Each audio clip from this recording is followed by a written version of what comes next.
کھانا بڑی دھوم دھام سے، کوئی دقت نہیں، کھلاؤ، اچھی بات ہے، لیکن برباد نہ کرو۔ یہ آدھا کھانے والے آدھا پھینکنے والے، یہ جو شادیوں میں بوٹی سمجھ میں نہیں آتی، ڈونگے سے نکالی نیچے پھینک دی۔ اپنے گھر پہ رواج دار گوشت ہو تو وہ رواج جو ہوتا ہے نا، دل بھی اگر نہ کرے کھانے کو پھر بھی کھا لے گا، پھینکیں گے نہیں۔ اور شادی میں ذرا سی بوٹی 19 ہو، کھائے گا نہیں، نیچے پھینک دے گا۔ روٹی ذرا سی ٹھنڈی آ جائے، نیچے ٹیبل میں پھنسا کے ٹانگ دے گا۔ کتنی روٹی برباد ہوتی ہے، کتنا کھانا برباد ہوتا ہے۔ یاد رکھو میرے عزیزو، تاجدار مدینہ والی یہ کائنات، مصطفیٰ کریم کا کلمہ پڑھتے ہو تو سنو آقا کا فرمان، مدینے والے آقا کا فرمان سنو۔ 50,000 سال کا جو دن ہے، میدان محشر کا دن کتنا؟ زور سے بولو۔ اچھا یہاں پر جو ہمارا دن ہے کتنے گھنٹے کا ہے؟ صرف 12 گھنٹے، رات 12 گھنٹے، پورا ملاؤ 24 گھنٹے۔ 12 گھنٹے کا دن کوئی آدمی صبح کو گھر سے نکلے، سفر میں 100 کلومیٹر چلنے کے بعد میں ہوٹل ڈھونڈتا کہیں چائے پی لیں، 50 کلومیٹر چل کے ڈھونڈ لے چائے پی لیں، دوپہر ہو گیا تو ہوٹل ڈھونڈے گا، یہ رشتہ داری کے کہیں کھانا کھا لوں، کسی ریسٹورینٹ پہ چلا جاؤں۔ 12 گھنٹے میں یہ حالت، ہوٹل ڈھونڈنے لگے۔ 50,000 سال کا جو دن ہے اس کے بارے میں سوچو، ادھر 12 گھنٹے میں ہوٹل مل جاتا ہے، ادھر کوئی ہوٹل نہیں، ادھر ریسٹورینٹ مل جاتا ہے، ادھر کوئی ریسٹورینٹ نہیں۔ کیا ہوگا؟ نہ کوئی چائے کا ہوٹل، نہ کوئی پان کی دکان، نہ کوئی ریسٹورینٹ، نہ گلشن کریم وہاں ملے گا، سمجھ رہے؟ نہ سنبھل کے کباب پوری ہاتھ لگے گی، وہاں کیسا کام چلے گا؟ اس کے بارے میں سوچو۔ تاجدار مدینہ نے فرمایا 50,000 سال کا وہ دن، اگر کوئی انسان چاہتا ہے کہ وہاں پر مجھے بھوک نہ لگے، پیاس نہ لگے، آقا نے فرمایا کہ وہ انسان جو دسترخوان پہ گرا ہوا رزق کا دانہ اٹھائے اس کو کھا لے، وہ میدان محشر میں بھوک کا شکار نہیں ہوگا، اسے پیاس کی شدت نہیں تڑ پائے گی۔ دسترخوان پہ جو گر گیا اسے اٹھا کر کھانے والے کی یہ عزت میرے آقا نے بیان فرمائی کہ میدان محشر میں بھوک اور پیاس سے محفوظ رہے گا۔ تو جو یہ برباد کر رہے ہیں نا شادیوں میں روٹیاں، ہمارا کیا رہا ہے؟ اور ڈونگا آ رہا ہے، 2-3 بوٹیاں نکال کے کہہ رہے ہیں بڑھیا نہیں ہے دوسرا لاؤ۔ اور جو لڑکی والوں کی طرف کے مہمان ہوتے ہیں وہ تو تھوڑی بہت حیا بھی کرتے ہیں، لڑکے والوں کی طرف جو برات میں جاتے ہیں وہ تو اپنے آپ کو پتہ نہیں سمجھتے کیا کیا انتظام کیا۔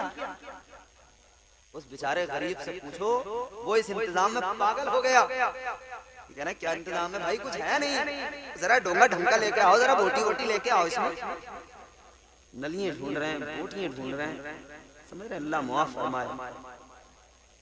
یہ بربادیاں میرے عزیزو اچھی نہیں ہیں، رزق کو برباد نہ کیا کرو، قدر کرو رزق کی۔ ان لوگوں کو دیکھو جو ایک ایک لقمے کے لیے بھیک مانگتے ہیں، ہاتھ پھیلاتے ہیں۔ تم کبھی کسی ہوٹل پہ جانا، کھانا کھا کر باہر نکلو گے، تمہیں وہ مانگنے والے ملیں گے، وہ جھولی پھیلا کے کہیں گے اپنے بچوں کا کچھ صدقہ کھلا دو، ہم نے صبح سے کچھ بھی نہیں کھایا ہے۔ کیا وہ تم نے نہیں دیکھی؟ کیا وہ ریلوے اسٹیشن، پلیٹ فارم اور بس اسٹیشنوں پر بھیک مانگنے والے اور وہ گڑگڑانے والے 1-1 روپے کے لیے جنہیں کھانے کے لالے ہیں، کیا وہ نہیں دیکھی؟ یہ جوانیاں اس لیے نہیں ہیں کہ تم اللہ کی نافرمانیاں کرو، ان جوانیوں کو یوں ہی برباد کر دو۔ تاجدار مدینہ نے رزق کی اہمیت بھی بیان فرمائی اور آقا نے غریبوں کا دامن بھی بھر دیا، غریبوں کو سینے سے بھی لگایا۔ ایک مدینے کا واقعہ سناتا ہوں، گفتگو جلدی سمیٹتا ہوں، اگر سننا چاہتے ہو تو زور سے بولو سبحان اللہ، نہیں سننا ہے تو آہستہ سے بولو سبحان اللہ۔ اب اس کے آگے کی تو بات سن لو، آہستہ سے بولے سبحان اللہ تو 1 گھنٹہ، اور زور سے بولے سبحان اللہ تو 15-20 منٹ۔ اب تمہاری مرضی ہے کون سے مقام چلانا۔ غور سے سنو میری بات، مدینہ ہے میرے آقا کا شہر، امام الانبیاء کا وہ پیارا شہر جس کے لیے میں آپ ہم سارے غلام تڑپتے ہیں. ہم کہتے مولا مدینہ دکھا دے، اے مولا آقا کا وہ پیارا روزہ دکھا دے. وہ پیارا شہر کے آقا نے فرمایا المدینۃ کلہم فی الجنہ. میرے حضور فرماتے ہیں کہ میرے آقا نے فرمایا مدینے کی ایک گلی، ایک بازار، ایک شہر، ایک کوئی خطہ نہیں بلکہ پورا مدینہ، اللہ نے پورے مدینے کو جنت بنا دیا. وہ مدینہ ایک یتیم ہے، ایک یتیم ہے، ایک اس کی ماں ہے. یتیم کی آنکھوں میں آنسو، اس کی ماں کی آنکھوں میں بھی آنسو. یتیم بھی رو رہا ہے، ماں سے کہہ رہا ہے ماں اے میری امی، اس پورے شہر کے اندر کیا کوئی نہیں جو ہم غریبوں کو کچھ کھلا سکے؟ دل سے سننا یہ بات. آج بھی کتنے یتیم ہیں مگر ہم کہہ رہے ہیں کہ کون ہے بھیا کسے دیں، کوئی ہے ہی نہ، زکوٰۃ کسے دیں، کوئی نظر ہی نہیں آ رہا. نظر آئے گا اگر سلیقے سے دیکھو گے. اور کوئی ہے تو لینا نہیں چاہتا، جانتے ہو کیوں؟ اسے شرم آتی ہے. شرم کیوں آتی ہے اسے؟ اس لیے شرم آتی ہے کہیں ایسا نہ ہو گاؤں میں میرا مذاق نہ بن جائے، گاؤں والوں کی نظروں میں میں حقیر نہ ہو جاؤں، گاؤں والے یہ نہ کہیں کہ یار یہ تو بالکل گیا گزرا. اسی لیے مسئلہ یہ ہے، سن لو، ایک مسئلہ بھی بیان کر کے جا رہا ہوں. عام طور پر لوگ مسئلہ یہ معلوم بھی کرتے ہیں کہ زکوٰۃ کا پیسہ اگر کسی کو دیں تو کیا اسے بتانا ضروری ہے کہ یہ زکوٰۃ کا پیسہ ہے یا بغیر بتائے دے سکتے ہیں؟ اسلام کتنا خوبصورت مذہب ہے، کسی کی دل آزاری نہ ہو. اسے ضرورت تو ہے مگر وہ شرم سے لیتا نہیں، اسے ضرورت تو ہے مگر سماج کے اندر اپنی بدنامی اور رسوائی کے ڈر سے لیتا نہیں. اسلام کہتا ہے چپ چاپ لے کے جا، بس دل میں نیت کر لے، چپ چاپ لے کے جا. تیرا بھائی ہے، تیرا چچا ہے، تیری بہن ہے، تیرا رشتہ دار ہے، کنبے دار ہے، خاندان والا ہے، چپ چاپ لے کے جا، مٹھی بند کر کے اس کو دے کے آ، کہہ دے میں اپنی طرف سے دے رہا ہوں، رکھ لے. تیری نیت زکوٰۃ کی ہے، تیری زکوٰۃ ادا ہو جائے گی. اسے بتانے کی بھی ضرورت نہیں ہے، اس غریب کی بھی مدد ہو جائے گی، اس کا بھی کام چل جائے گا. سمجھ رہے ہو؟ تو یہ سن لو اور سوچ لو، جان لو. اگر کوئی آدمی تمہیں نظر آتا ہو اور تم یہ کہتے ہو کہ یار یہ لیتا نہیں کیا کرے، تو اسے ایسے دو کہ اسے احساس بھی نہ ہو، اسے پتہ بھی نہ کہ یہ زکوٰۃ تھی، اس کا بھی کام نکل جائے، تمہاری بھی زکوٰۃ ادا ہو جائے. اور اصل جو زکوٰۃ حق ہے وہ ان غریبوں یتیموں کا حق ہے. مدینے کے اندر ایک یتیم ہے، رو رہا ہے، اپنی ماں کے قریب بیٹھا ہے. ماں سے کہتا ہے ماں جب تک تو بیمار نہیں تھی تو باہر جاتی تھی، کچھ نہ کچھ انتظام کر کے لاتی تھی، کھلا دیا کرتی تھی، لیکن اب تو بھی بیمار ہے، تو بھی نہیں جا سکتی، تو بھی کچھ لا نہیں سکتی. کیسے چلے گا، کیسے گزارا ہوگا؟ کوئی ہمارا خیال نہیں رکھتا، کوئی ہمیں نہیں دیکھتا. اے امی کیا پورے مدینے کے اندر کوئی نہیں ہے جو ہم غریبوں کی مدد کر دے، ہم یتیموں کی مدد کر دے؟ اللہ اکبر. ماں نے سنا، کہنے لگی ماں کہنے لگی بیٹا اگر کوئی ہوتا تو ضرور ہماری طرف دیکھتا، اگر کوئی ہوتا تو ضرور ہماری مدد کرتا، تو یتیم ہے ضرور کوئی تیرا خیال کرتا، لیکن کون ہے یہاں مدد کرنے والا؟ پھر بھی کہتے ہیں اماں کوئی نہ کوئی تو دروازہ ہوگا ایسا کہ جس دروازے کو کھٹکھٹایا جائے اور وہاں سے مانگنے والا خالی نہ آئے، وہاں سے سائل کا دامن بھر جائے. ماں نے کہا بیٹا زیادہ تو نہیں پتا مگر اتنا جانتی ہوں اسی مدینے کے اندر ایک دروازہ ہے، ایک ذات ہے، امام الانبیاء نبیوں کے تاجدار کی ذات ہے. کہنے لگی مسلمانوں کے پیغمبر کا دروازہ ہے. جب بھی کوئی سائل اس دروازے پہ جاتا ہے سنا تو یہی ہے، وہ خالی نہیں آتا ہے، اس کا دامن کو بھر دیا جاتا ہے، اس کا دامن خالی نہیں رہتا. کہتا ہے اماں پھر مجھے اجازت دے میں اسی دروازے پہ جاؤں، جا کر دیکھوں تو صحیح مسلمانوں کا پیغمبر کیسا ہے، جا کر دیکھوں تو ذرا مسلمانوں کے پیغمبر کیا واقعی میں اسی شان کے مالک ہے. گھر سے نکلا ہے، آقا کے دروازے پہ پہنچا ہے، مصطفیٰ کے دروازے پہ دستک دی ہے. وہ نبی جو غریبوں سے پیار کرے، وہ نبی جو غریبوں کو سینے سے لگائے، وہ نبی جس نے فرمایا اسلام غریبوں سے شروع ہوا غریبوں پہ ختم ہو جائے گا، وہ نبی جس نے فرمایا اے غریبوں یاد رکھنا اللہ تعالیٰ کل میدان محشر میں جب امیر بھی کھڑے ہوں گے غریب بھی کھڑے ہوں گے، فرمایا میرے آقا نے اللہ تعالیٰ امیروں سے مالداروں سے ان کا مال پوچھے گا اور غریبوں سے ان کا حال پوچھے گا۔ وہ میرے مصطفیٰ کریم جنہوں نے فرمایا امیر ادھر کھڑا رہ جائے گا حساب دیتا ہوا، غریب ادھر جنت میں چلا جائے گا، کتنا فرق ہوگا، کتنا ڈسٹینس ہوگا۔ فرمایا میرے آقا نے غریب امیر کے مقابلے 500 سال پہلے جنت میں چلا جائے گا۔ اللہ اکبر، وہ غریبوں سے پیار کرنے والے آقا، وہ کمزوروں کا سہارا، وہ بے بسوں کے بس، بے کسوں کے کس، تاجدار مدینہ کی ذات، امام الانبیاء کے دروازے پہ پہنچا، دستک دی۔ آقا نے فرمایا کون ہے؟ کہنے لگا ایک یتیم آپ کے دروازے پہ آیا ہے۔ آقا نے اندر بلایا، سینے سے لگایا، فرمایا بولو کیسے آنا ہوا؟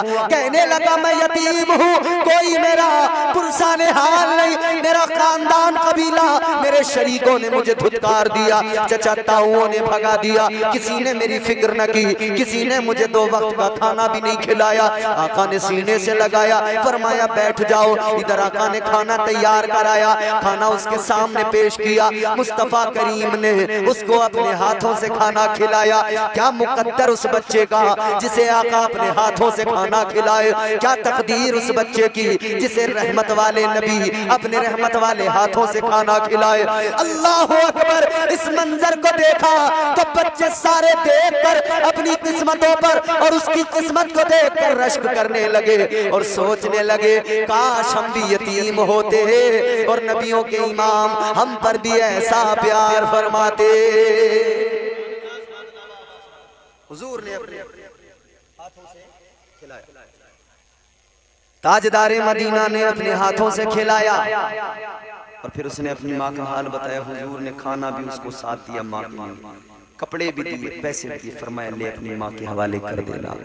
یہ لے کر گھر گیا، اپنی ماں کے پاس آیا، ماں کو لا کر کھانا دیا، وہ کپڑے دیے، کہنے لگا امی ایک دروازہ واقعی مدینے کے اندر جو ہے وہ مجھے مل گیا۔ اے امی وہ ہمارے بارے میں زیادہ نہیں جانتے مگر تیرا حال میں نے بتایا، انہوں نے کھانا بھی دیا، کپڑے بھی دیے، پیسے بھی دیے۔ کہنے لگا امی یہ میری ڈیوٹی تھی، ذمہ داری، یہ تجھے پہنچانے آ گیا مگر اب اجازت دے دے وہیں جا رہا ہوں۔ کہتی ہے کہاں کا؟ دل تو وہیں چھوڑ کے آیا ہوں، اسی پیغمبر کی بارگاہ میں جا رہا ہوں۔ کہنے لگا اب میری امی مجھے جانے دے، میں اب باقی کی زندگی انہی مدینے والے آقا کی خدمت میں اور غلامی میں گزاروں گا۔ یہ آقا کی زندگی ہے۔ حضور نے غریبوں کو پیار کیا، غریبوں کو کھلایا۔ تو میرے عزیزو جتنا برباد ہوتا ہے اگر اسے برباد نہ کیا جائے تو یہ رزق ہے، اس کی قدر کرو۔ جو کر رہا ہے انتظام اس کے دل سے پوچھو کیسے کر رہا ہے۔ نبی کی شان بڑی نرالی، میرے آقا کا مقام بڑا بڑا۔ اب آخری بات عرض کر کے گفتگو ختم کر رہا ہوں، ایک فرمائش ہے وہ پوری کروں گا، لیکن میری آخری بات توجہ سے سنو۔ جس نبی کی زندگی اتنی پاکیزہ ہے کہ رب قرآن مجید میں اس نبی کی زندگی کی قسم اٹھاتا ہے، اس نبی کی شان تو دیکھو۔ اس نبی نے ہر زاویے پر، ہر موڑ پر اس امت کی رہنمائی کی ہے اور میرے آقا نے سارے سلیقے عطا کیے ہیں۔ حضور نے نہ صرف جینے کا سلیقہ دیا بلکہ حضور نے پہننے اوڑھنے سے لے کر شادی بیاہ تک کا سلیقہ عطا کیا۔ شادیاں کیسے کی جائیں حضور نے یہ بھی سکھایا۔ حضور نے 40 سال کی عمر میں جب حضرت خدیجہ سے شادی کی ہے تب آقا نے سمجھا دیا کہ کیسے شادی کرنا ہے۔ پھر جو زندگی گزاری ہے آقا نے سمجھا دیا بیوی کے ساتھ کیسے رہنا ہے۔ پھر آقا کو جو اولادیں ہوئیں، آقا کو بیٹیاں ہوئیں، پھر میرے مصطفیٰ نے مدینے کے اندر جب اپنی بیٹی فاطمہ کا نکاح کیا تو دنیا والوں کو بتا دیا، دنیا والوں بیٹیوں کو ایسے رخصت کیا جاتا ہے۔ اور علی کے ولی بن کر، علی کے کفیل بن کر آقا نے بتا دیا لڑکوں کی شادیوں کے انتظام ایسے کیے جاتے ہیں۔ حضور نے وہ بھی سلیقہ عطا کیا۔ تو پھر ہم کیوں نہ کہیں وہ جس کے لیے محفل کونین سجی ہے، وہ جس کے لیے محفل کونین سجی ہے، فردوس بری جس کے وسیلے سے بنی ہے، وہ جس کے لیے محفل کونین سجی ہے، فردوس بری جس کے وسیلے سے بنی ہے، وہ ہاشمی، وہ ہاشمی، وہ ہاشمی مکی مدنی العربی ہے، وہ میرا نبی میرا نبی میرا نبی ہے، وہ میرا نبی میرا نبی میرا نبی ہے، وہ میرا نبی میرا نبی میرا نبی ہے، وہ میرا نبی میرا نبی میرا نبی ہے۔ احمد ہے محمد ہے وہی ختم رسول ہے، مخدوم و مربی ہے وہی والی کل ہے۔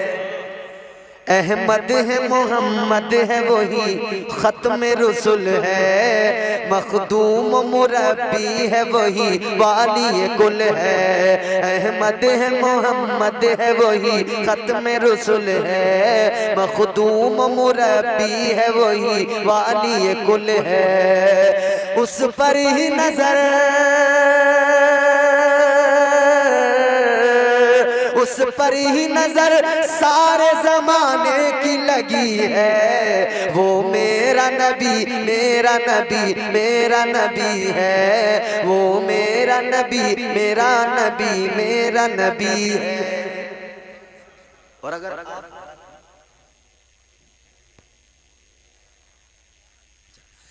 وہ میرا نبی میرا نبی میرا نبی ہے، وہ میرا نبی میرا نبی میرا نبی ہے۔ کس درجہ زمانے میں یہ مظلوم تھی عورت، پھر جس